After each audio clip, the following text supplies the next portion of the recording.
네, 오늘 우리에게 주신 성경 말씀 사도행전 28장 1절부터 6절까지의 말씀입니다. 우리가 구조된 후에 안즉 그 섬은 멜리데라 하더라.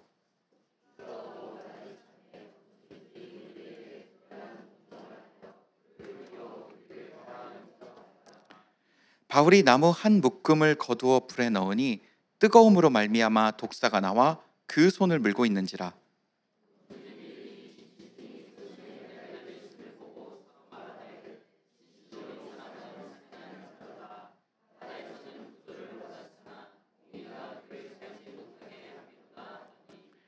바울이 그 짐승을 불에 떨어버림에 조금도 상함이 없더라.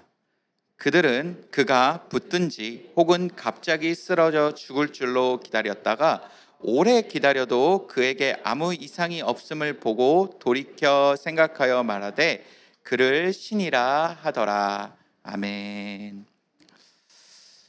사랑하는 여러분, 저는 용기라는 단어가 우리의 삶에서 정말 중요한 단어라고 생각을 합니다.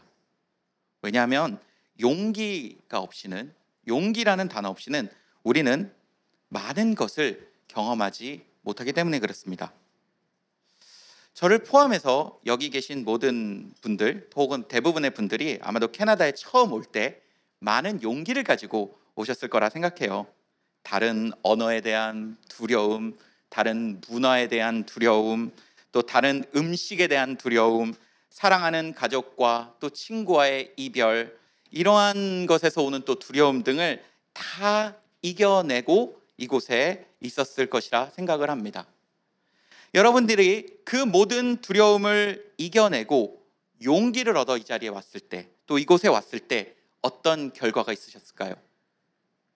한국에서 경험할 수 없었던 하나님의 색다르고 장엄한 창조의 아름다움을 경험했었을 거라 생각이 듭니다.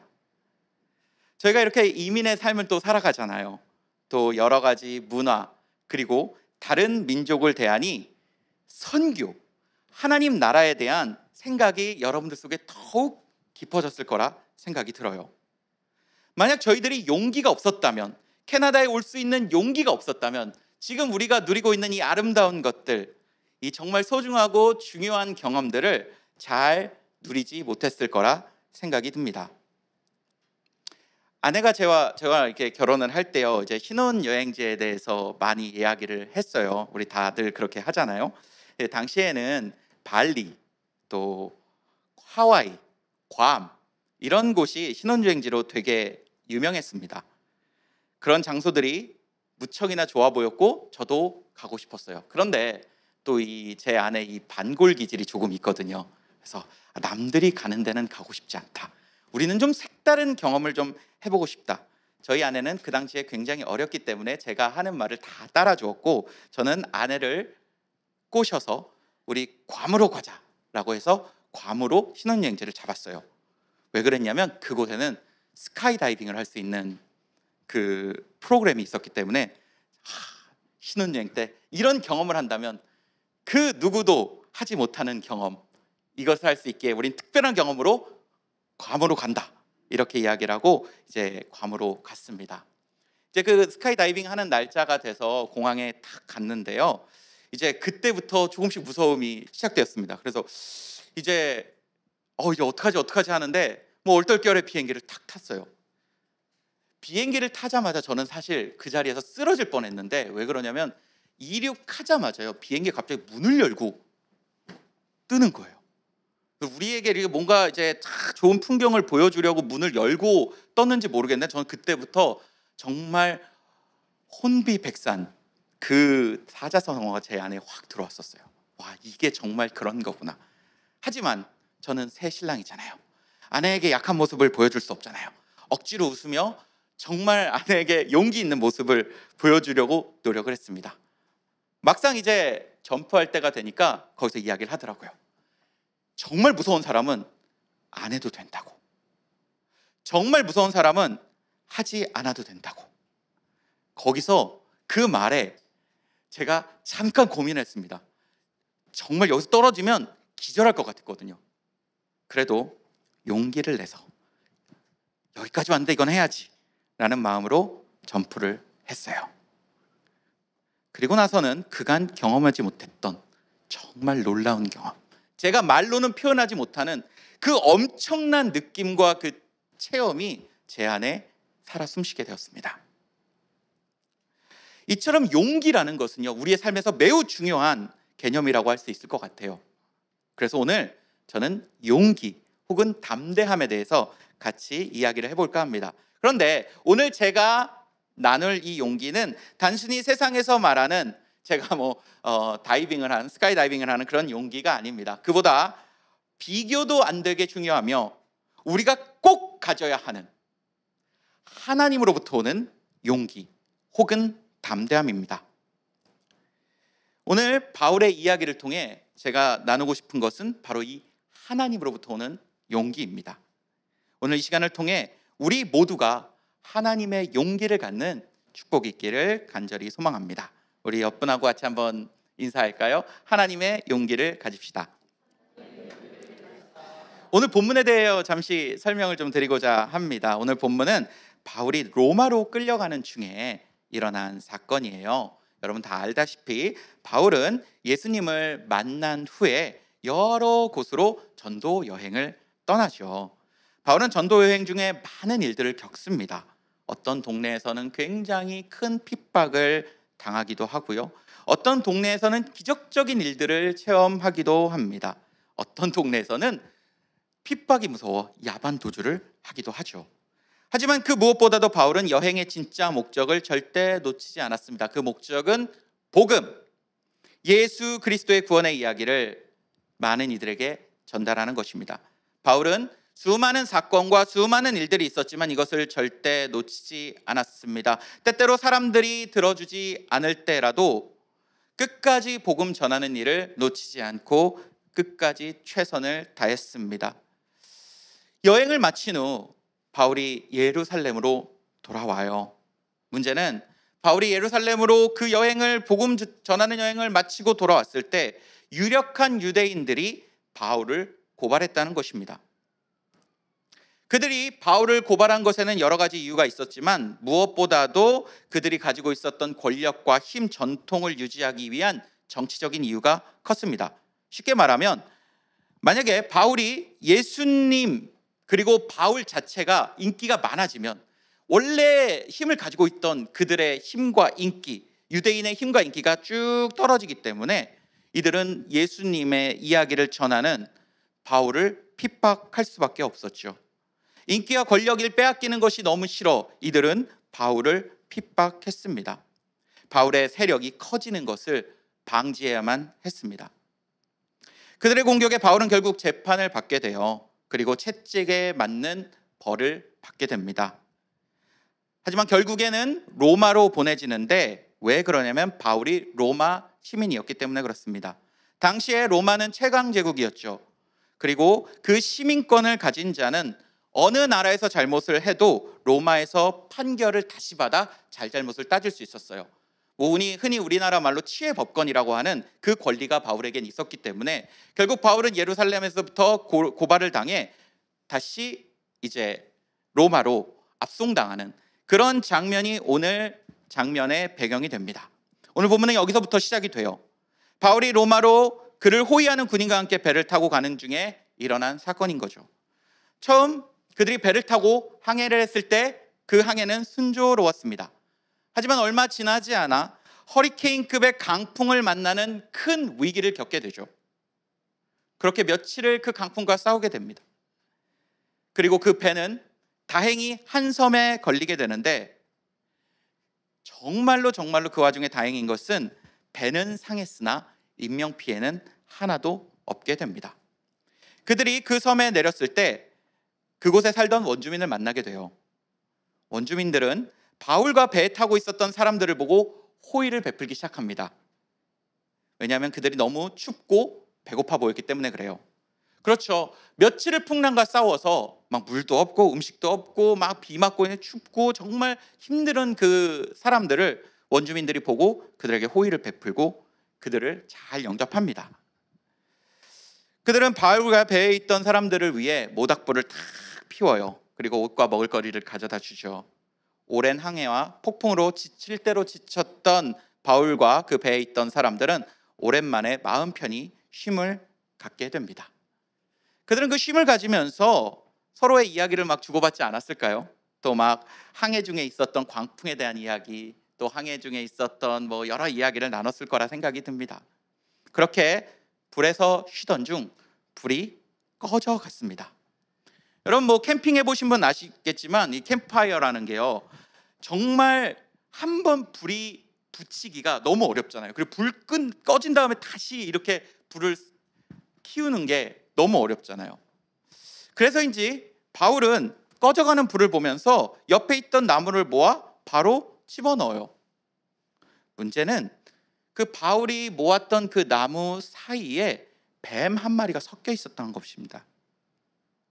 바울이 아무 생각 없이 이 나뭇가지를 모아서 탁 넣었을 때 나무와 함께 들어갔던 뱀이 그 열기 때문에 놀라서 튀어나와 바울을 물게 돼요.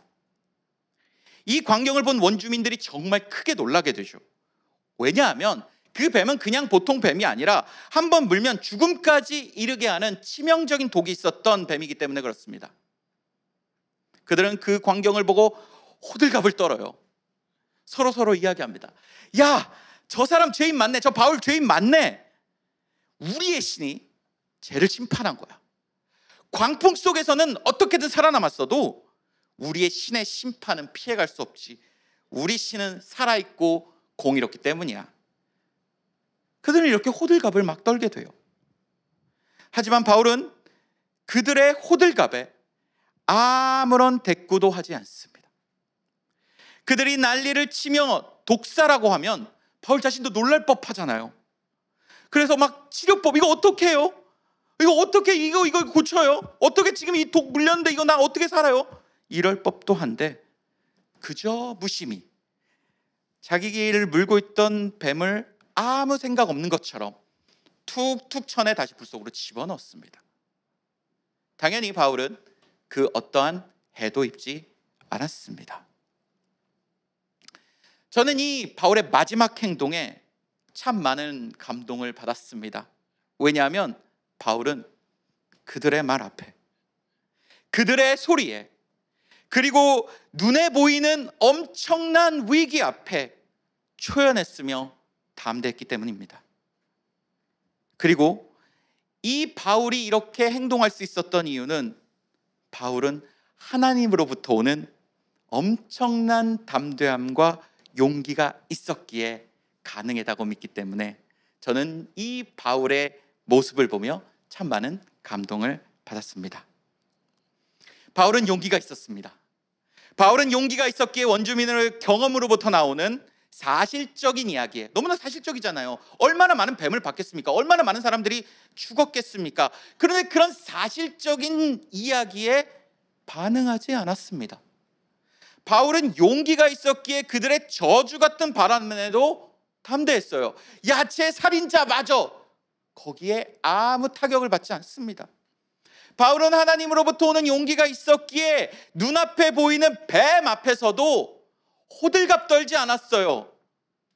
저는 여기 바퀴벌레 한 마리 들어가도 아마 호들갑 떨 거예요. 난리를 칠 겁니다. 하지만 바울은 그러지 않았어요. 그 자기를 물려서 죽게 만든 독사 앞에서도 초연했던 거죠. 그의 엄청난 용기는, 바울의 용기는 누구라도 뒤집어질 수밖에 없는 상황 속에서 침착함을 유지하게 만들었습니다. 바울은 그렇다면 어떻게 이 용기를 가질 수 있었을까요?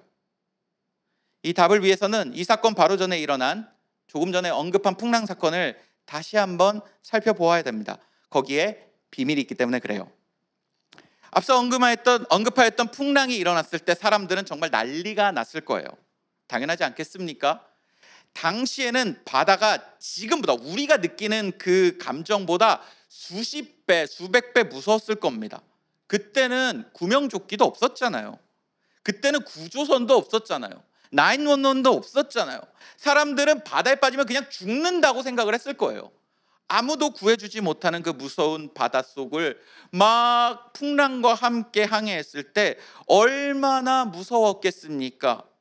그런 여러 가지 상황들은 그들을 공포로 밀어 넣었을 겁니다. 그래서 폭풍이 왔을 때 사람들은 소리를 지르고 당황하고 어떻게든 살아보려고 발버둥을 칩니다. 이때 바울이 참 멋있게 사람들을 진정시키며 그들 앞에서 설교 아닌 설교를 하죠.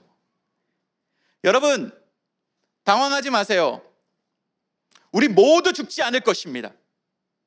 어제 하나님께서 저의 차자와 말씀하셨습니다. 제가 가이사 황제 앞에 설 때까지 모두를 하나님께서 지키실 것이라 말씀하셨습니다. 저는 이 말씀을 굳게 믿습니다. 저는 하나님의 약속을 믿습니다. 사랑하는 여러분, 바울이 담대했던 이유는, 바울이 용기를 가질 수 있었던 이유는 여기에 있습니다. 그 이유는 바로 바울은 하나님께서 바울에게 주신 약속, 가이사 앞에 설 때까지 내가 너를 절대 지키겠다는 그 약속을 믿었기 때문입니다. 그리고 그 약속을 믿는 그 믿음은 바울에게 어떠한 상황 앞에서도 담대할 수 있는 용기를 가져다 주었습니다. 그것이 바울이 가진 용기의 비밀입니다. 사랑하는 성도 여러분, 우리도 살다 보면 참 많은 일들을 겪죠.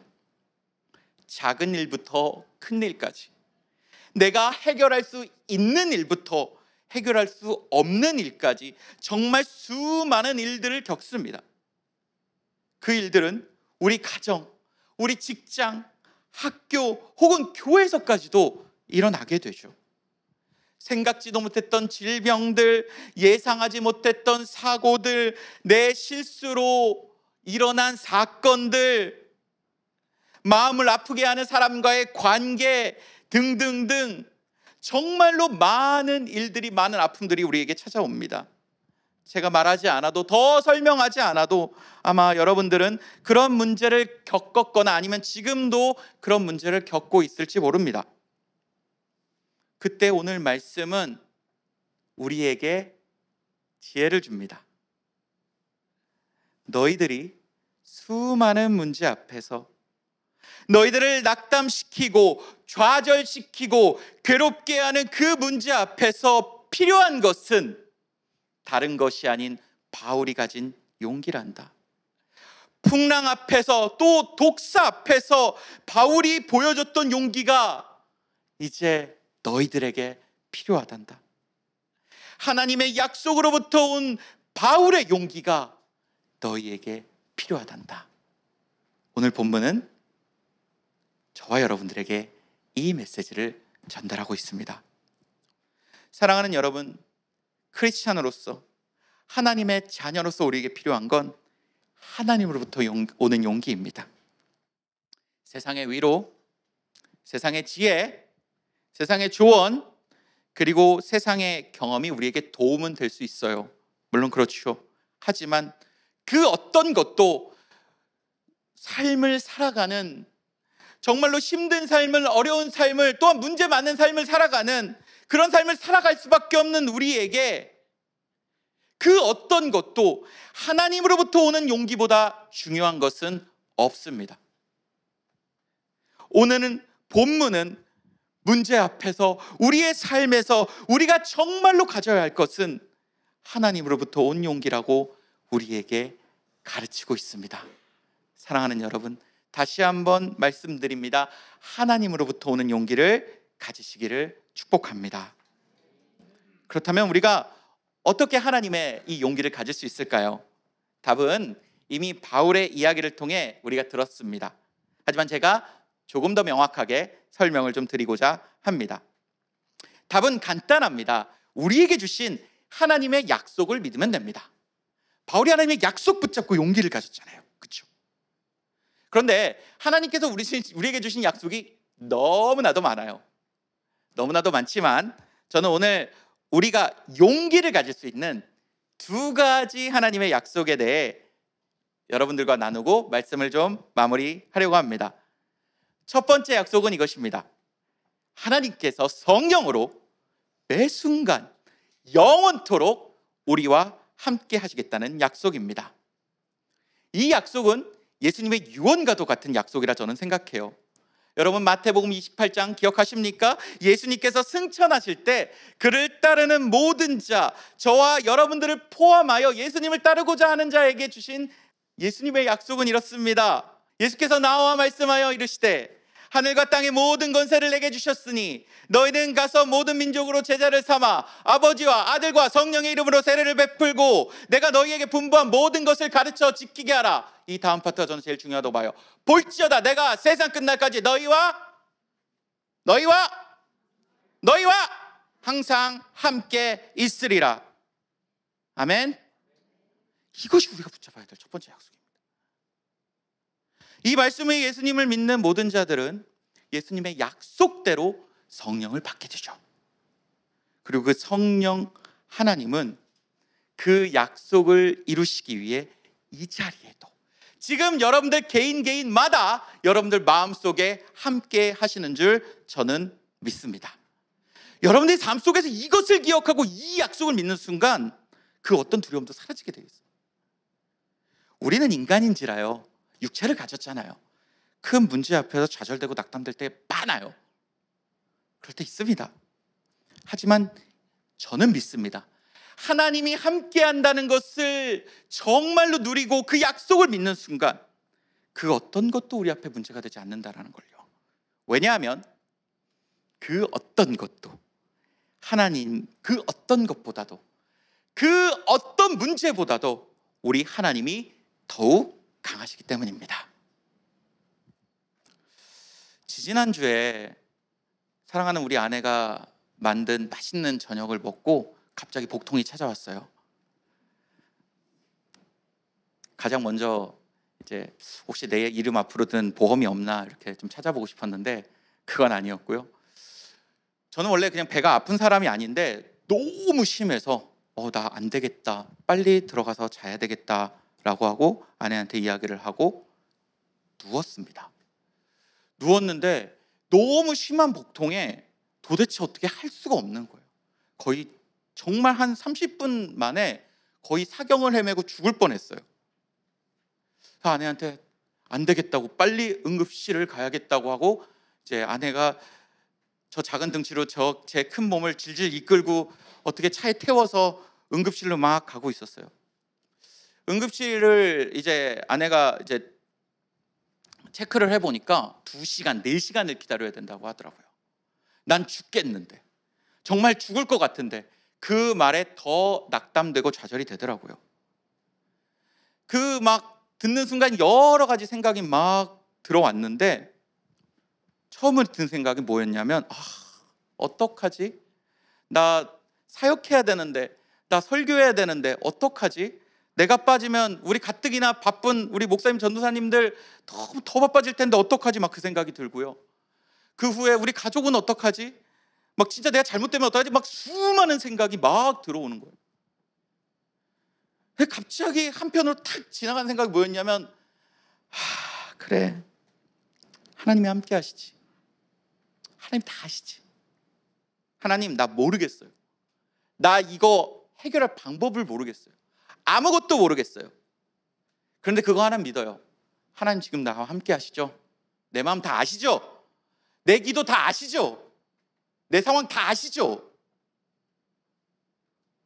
그렇게 약간 체념한 듯이 마음속으로 기도를 하다가 그 순간 잠이 확 들었어요. 그러나 한 15분 정도의 잠이 깼는데 그 복통이 사라지더라고요. 그래서 집에 돌아왔거든요. 사랑하는 여러분, 하나님이 함께 하신다는 이 약속은 그 어떤 것보다도 강합니다. 하나님은 그 어떤 것보다도 강하시기 때문에 그렇습니다. 두 번째 약속, 천국 소망에 관한 약속입니다. 예수님을 믿는 저와 여러분들은 이미 천국 생명책에 이름이 적혀 있죠. 그 상상만 해도 너무 기분이 좋아요. 영어로 적혀 있는지 한국말로 적혀 있는지 잘 모르겠지만 제 이름 이찬일 세 단어가 딱 세 글자가 적혀 있다는 거. 저와 여러분들이 이미 그 나라 시민권을 가진 자들입니다. 그곳은 어떤 곳입니까? 그 어떤 것을 상상하든 그 이상일 거라고 저는 믿어요. 그런데 성경의 표현을 빌리자면 사막에 샘이 넘쳐 흐르는 곳입니다. 사막에 꽃이 나는 곳입니다. 사자와 어린아이가 같이 뛰어노는 곳이에요.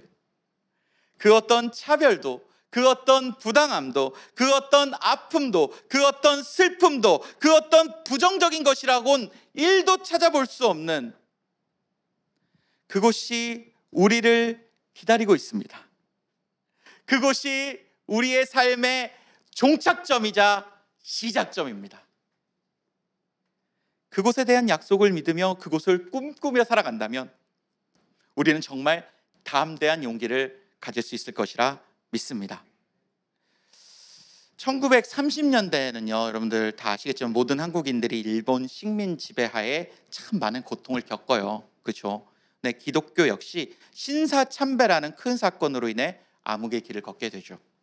다들 잘 아시겠지만 신사참배는 일본이 한국인들에게 일본 천황을 섬기라고 절을 시킨 것입니다. 많은 우리의 믿음의 선배님들은 이것을 반대하였죠. 그리고 그 중에 리더였던 한 명인 주남선 목사님은 평양경찰서에 신사참배를 하지 않는다는 이유로, 그리고 그 리더라는 이유로 끌려가 엄청난 고문을 당합니다. 목사님은 안타깝게도 1944년 모진 고문을 겪으며 하나님 품으로 가게 되었는데 그가 남긴 마지막 말이 너무 감동이에요. 그가 죽기 전 남긴 마지막 말은 이것입니다. 하늘나라에서 다시 만납시다. 그는 천국의 소망이 있었기 때문에, 그 확신이 있었기 때문에, 그 약속을 붙잡았기 때문에 현실과 모진 고통 앞에서 타협하지 않았습니다. 사랑하는 주님의 제자교회 성도 여러분, 이 두 가지 약속을 붙잡는 저와 여러분 되기를 축복하고 소망합니다. 하나님이 우리와 영원토록 함께한다는 약속, 또 천국에 대한 약속, 이 약속이 우리 안에 확신이 된다면 우리는 진정한 용기를 가질 수 있습니다.